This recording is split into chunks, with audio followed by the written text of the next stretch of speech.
Mon exposé va s'articuler en deux temps. Premièrement, li may njëkk wax dama bëgg a wone relation bi am entre civisme ak éducation de base. Kon nag du ma aborder éducation en général mais éducation de base moom lay aborder fii. Ça veut dire donc li dalee ci école primaire xale yi éducation des enfants. Deuxièmement dina essayer tontu benn question bi mooy nan la ñuy éduquer xale bi au civisme. Donc parce que pour man éducation ci civisme dafa war a commencer dès le bas âge ci lay mën a amee efficacité. Donc comment faire naître en l'enfant les vertus civiques, voilà, portées. Pour commencer donc soyons un peu platoniciens dañuy définir un peu lan mooy civisme. Comme civisme dafa am lu mot 3 dimensions di fànn. Benn bi c'est une relation à soi. La relation à soi mooy ni may jëfalante ak sama bopp. Am na nag ku ma jàppale bu baax ci olofal bi. La relation à soi, la relation à autrui et la relation au bien public. Premier fànn bi ni may jëfalante ak sama bopp booy xool moo fondé moo lal yeneen fànn yi. Parce que ni may jëfalante ak sama bopp en fait moom mooy expliquer plus tard ni may jëfalante keneen aussi. li ñu ciy remarqué mooy dafa am dimension pratique. Ça veut dire civisme li ñu koy jëfe moo ëpp li ñu koy wax jëfe bi moo gën a am solo en fait c'est la dimension pratique. Dimension pratique boobu dafa def que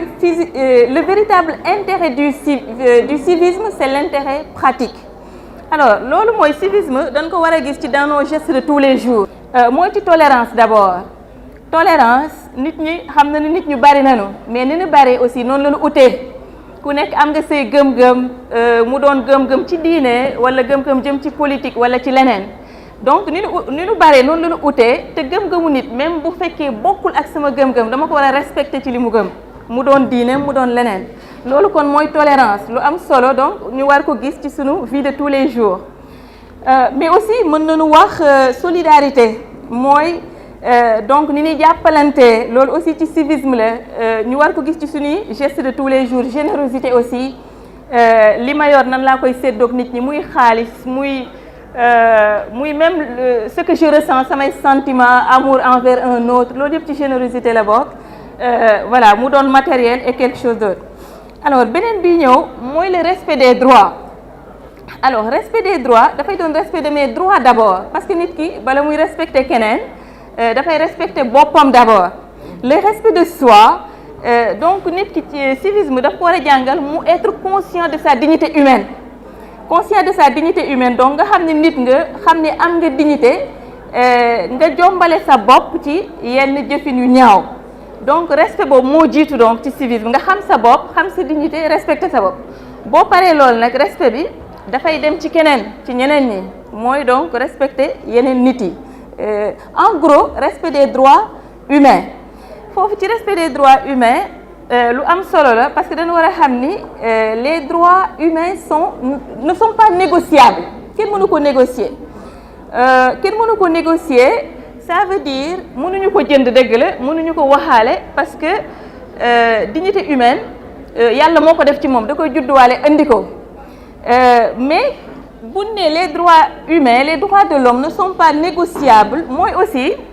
man du ma respecter nit ki juste parce que dama ko bëgg loolu yomb na respecter ki nga bëgg du ma respecter nit ki juste parce que dama am yërmande ci moom respecter ko am yërmande ko si yomb na respecter woo ko aussi ndax da nga sensible ci quelque chose mais respect boobu da nga war a xam ne impératif la que nga bëgg nit ki nga bañ ko mu intéressé la ou pas ce respect là da nga ko war a porter en fait vers la personne c'est une obligation c'est un impératif. Deuxième partie bi donc li ñu posé woon question bi mooy comment nan la ñuy éduquer xale bi au civisme wane nañ déjà ni civisme éducation dafa war a commencer ak xale bi loolu on l'a dit maintenant loolu nan lañ koy defee comment on va donc éduquer l'enfant au civisme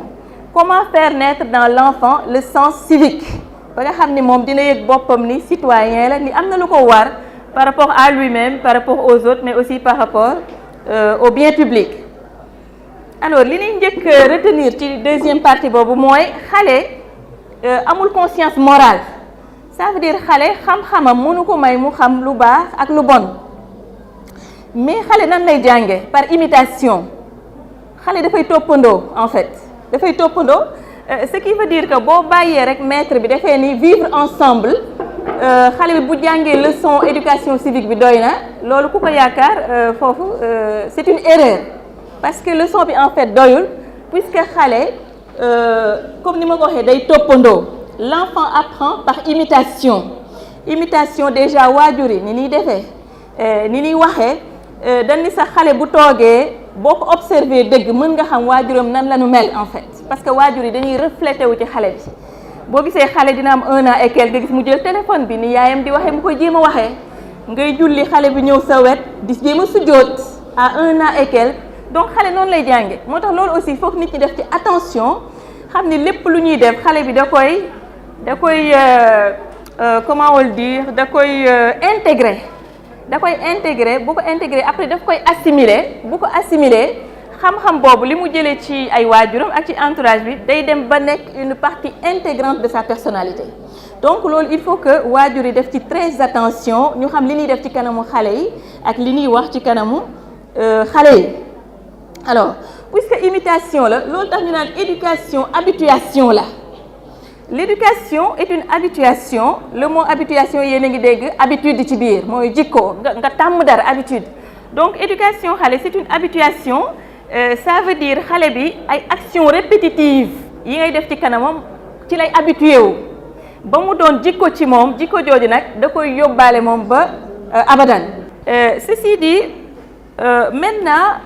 éducation boobu nga xam ñi ngi maintenant éduquer xale bi ci civisme éducation bi dafay jaar ci ñetti période moment première bi mooy éducation du corps éducation du corps bon fi yaram éducation du éduquer ni muy toogee geste yi muy def ni muy xoolee ni muy waxee loolu yëpp en fait day dugg ci éducation xale bi par exemple di nga gis ñu ne xale bu jigéen defaral sa toogaay bu dee dafa toog ubbi ay tànkam ñu ni ko defaral sa toogaay takkalee sa tànk jigéen noonu moo gën a rafet ci moom bu toogee di nga gis nit toog parfois jël tànkam teg ci chaise boo xam ne keneen mi ngi fa toog loolu yëpp ça veut dire kon manqué na éducation du corps te loolu am importance la même li ñuy xoole dañ ciy éduquer nit sunu culture dañ naan xale du xool directement ku ko mag booy wax ak moom dafa war a sëgg dafa war a baisser le regard loolu sax mi ngi ci diine déjà dites aux femmes de baisser le regard na jigéen ñi wàcce seen i bët te boo gisee xale boo xam ni parfois da lay xool dans les yeux nga xam moom dañ naan kii dafa wow bët mais loolu aussi mën na bañ a nekk dëgg ci yeneen culture boo demee en Occident les Européens bu ñuy wax ak yow boo leen xoolul dans les yeux dañ naan kii dañ ñoo yàpp wala li ñu lay wax intéressé wala donc ça dépend mais société africaine en général bu ñuy wax nga baisser les yeux dafa bokk ci pudeur dafa bokk ci yar donc loolu mooy éducation du corps te loolu waajur yi ñoo ko mën a def comme xale bi ni muy lekkee aussi nga bàyyi ko mu lekkee nu ko neex tibb ci diggu ndab bi tibb ci place keneen en général waajur yi naan ko yamal sa place xoolal ni ngay lekkee bul takkal sa gémmiñ booy lekk bul wax tëjal sa gémmiñ booy yëy donc yooyu yëpp dafa am lu am importance ci constitution xale la bokk te xale bi bu ko xasee barate parfois di nga toog ak magum jëmm 40 ans et quelque di lekk da ngay ruus kooku ci xaleem la ko jëlee en fait te dootul mën a daaj c'est trop tard parce que nee nañu mën nga dem ba mag nga am alalu àdduna bi yëpp mën nga jënd château jënd ay kër jënd ay oto tu peux tout acheter mais am na loo xam mënatoo ko acheter bu la rëccee mooy yaru xale éducation de base kenn mënu ko jënd ak xaalis moo tax di nga gis borom alal romb la fii léegi mais dina def yoo xam ne yow da ngay ruus parce que exactement raté na amul éducation de base waajuram defuñu ko ci donc construire ses idées c'est toujours mieux que de les recevoir du dehors. Maintenant pour finir mooy dernier point bi ci éducation on a parlé de l'éducation du corps de l'éducation intellectuelle maintenant éducation bi gën a am importance mooy l'éducation morale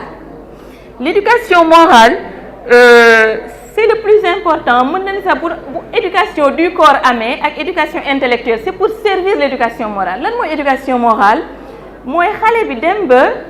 ràññee lan moo baax ak lan moo bon en fait ba mën a def jëf yu baax acte yu baax gis leen ni lii baaxul du ma ci dem lii du ma ko def baaxul par exemple fen xale bi dem ba ni fen baaxul du ma fen et cetera donc loolu mooy l'éducation morale donc def ci xale bi ay pas mu jàng ay règles morales mais toujours c'est l'habituation aussi c'est toujours l'habituation ça veut dire xale bi donc amul le sens moral il va de soi l'enfant n'a pas le sens de l'existence morale wax naa ko léegi amul xam-xam bi nga xam ni moo koy won ni lii dafa bon lii dafa baax mais ci ni waajur yi di defee rek noonu la koy xamee donc lii baaxul fen baaxul nit dafa war a wax dëgg et cetera valeurs yooyu yëpp kon ci parents yi la koy jëlee ci parents yi ni ñuy jëfee ak ni ñuy defee alors donc le but enseignement moral éducation morale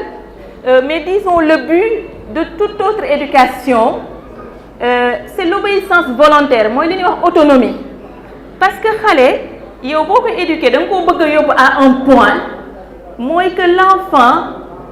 obéit qu'il obéisse sans contrainte ni chantage parce que par exemple xale bi boo ko tàmmalee nga ni ko boo defee lii lu baax ma récompenser la may la lii boo bàyyi lii ma may la lii wala nga koy punir di ko dóor yartu ba nga xam dafay dem ba nga xam ni xale bi su deful lii xam na ni baaxul mais defu ko ndax cravache bee tax du ko def parce que dafa ragal nga dóor ko dafa ragal nga dóor ko wala mi ngi jàng bu baax wala di def dara lu baax parce que dafa bëgg nga récompenser ko kon foofu amatul autonomie te c'est l'autonomie comme je l'ai dit qui est le but de toute éducation. En conclusion donc nous retenons que le but de l'éducation au civisme en particulier et le but de l'éducation en général est d'amener l'enfant à pratiquer le bien, le vrai, le beau, volontairement et sans contrainte. Merci beaucoup. J'espère que ça a servi à quelque chose. J'ai parlé très vite. Voilà. Je vous remercie.